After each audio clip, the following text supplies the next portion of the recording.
Никој не може да им ги одземе досега погачените пензии, вели премиерот Христијан Мицкоски. Последното линеарно зголемување е предвидено за мартовската пензија. Сега дилемата е дали сите покачувања ќе бидат уставни или пак не, коментира премиерот. Уставните судии пак според него имаат неколку опции во однос на одлучувањето за линеарното зголемување на пензиите. Судиите во Уставен суд имаат три можности, три опции. Првата е линеарните зголемувања да ги прогласат за неуставни. Тоа значи дека пензионерите од 1 јануари ќе имаат 75% од пензионерите ќе имаат 3 до 4.000 денари пониски пензии.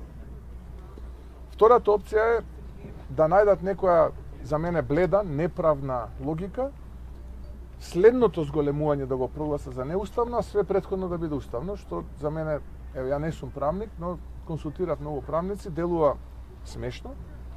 И третата опција е да ги прогласат уставни. Јас нема да коментирам повеќе, оставам на Уставниот суд за да не биде повторно сватено дека ја правам притисок врз судиите. Линеарното зголемување на пензиите се уште не е укинато и не е донесена конечна одлука за оспорениот член 2 од Законот за пензиско и инвалидско осигурување. Е одговорот одуставен и за премиерот и за пензионерите кои што протестираа пред судот. Населението од третата доба остануваат на своето барање да нема враќање на процентуалното и останат покачувањата исти за сите групи на пензионери. Освен тоа, тие сакаат да остваруваат и право на К15, покачување на посмртнината од 35.000 на 50.000 денари, како и воведување на пензионерска картичка, доколку не бидат слушнати нивните барања. Пензионерите најавија дека ќе протестираат и пред канцеларијата на Европската унија.